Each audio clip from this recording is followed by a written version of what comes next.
Welcome to the planning lair. What?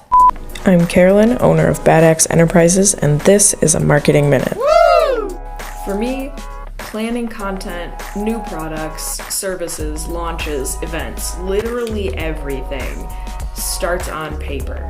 I doodle silly things, cross stuff off, make a mess. It's really important for me to do it on paper first. It's just how my brain works. That's the ideation phase. Then I move into the ugly planning phase.